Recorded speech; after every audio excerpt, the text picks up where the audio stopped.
मैं आपको जो रूल सिखाने वाला हूँ वो सबसे इम्पोर्टेंट रूल है, उसको कहते हैं मार्कोनिकॉव्स रूल। तो ये रूल को जानने के लिए सबसे पहले हम जानते हैं कि उसके क्या क्या पॉइंट्स है, वो रूल्स क्या होता है। सबसे फर्स्ट है, ये रूल्स एडिशन रिएक्शन है। एडिशन मतलब इसमें एक ग्रुप ऐड होगा दूसरे ग्रुप पे। सेकेंड है, इसमें अनसिमेट्रिकल अल्कीन यूज होता है। अनसिमेट्रिकल अल्कीन मतलब अगर हम जैसे एग्जांपल लेते हैं प्रोपिन का, 1 प्रोपिन, तो इसमें अगर आप देखोगे यहाँ से बॉन्ड ब्रेक करोगे डबल बॉन्ड के अक्रॉस, तो आपको ये ग्रुप डिफरेंट मिल रहा है, ये डिफरेंट, तो ये अनसिमेट्रिकल हो गया। थर्ड पॉइंट, इसमें आपको अनसिमेट्रिकल रिएजेंट यूज करना है, जैसे HBr सेम आपको यहाँ से ब्रेक करना है, आपको यहाँ डिफरेंट ग्रुप है, यहाँ डिफरेंट ग्रुप है।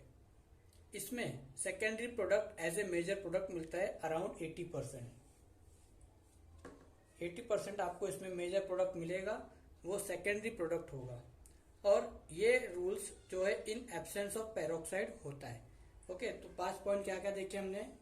ये एडिशन रिएक्शन है, इसमें अनसिमेट्रिकल अल्कीन यूज होता है, इसमें अनसिमेट्रिकल रिएजेंट यूज होता है, इसमें जो प्रोडक्ट बनेगा वो आपका सेकेंडरी प्रोडक्ट बनेगा, और ये reaction in absence of peroxide होता है। ओके, और अब हम जानेंगे इसके मैकेनिज्म विद एग्जांपल के बारे में।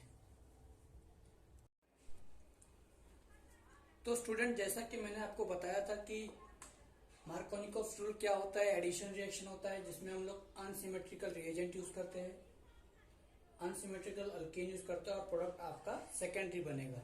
तो हम उसका स्टेटमेंट जान लेते हैं विद एग्जांपल।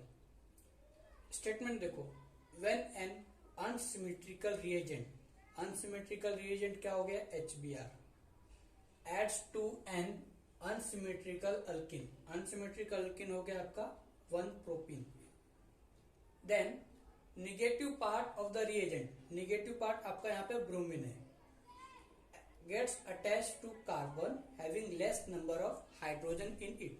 तो देखो यहाँ पे ब्रोमीन आपका निगेटिव पार्ट है, वो ऐड हो रहा है आपका उस कार्बन पे जहां पे लेस नंबर ऑफ हाइड्रोजन है। और कभी भी ध्यान रखना, आपका जो रिएक्शन होता है वो हमेशा अक्रॉस द डबल बॉन्ड ही होना चाहिए। ठीक है, पूरे केमिस्ट्री में reactions across the double bond होते हैं।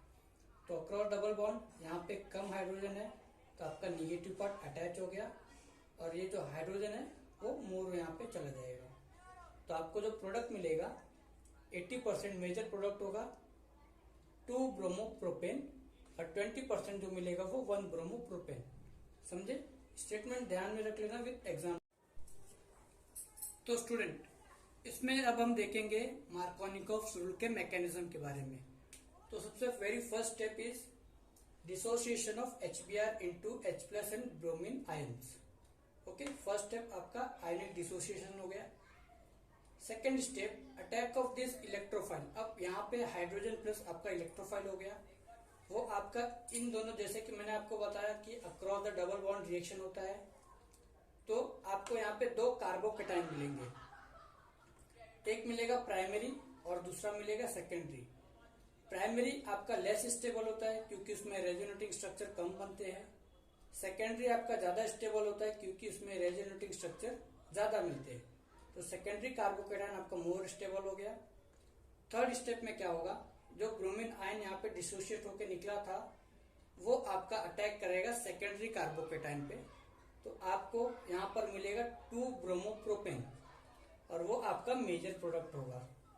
ओके, तो क्या हुआ step, first is ionic dissociation of HBr, second is attack of electrophile H+ on this propene, third is attack of negative reagent, negative part of the reagent to an propene carbocation, and you will get here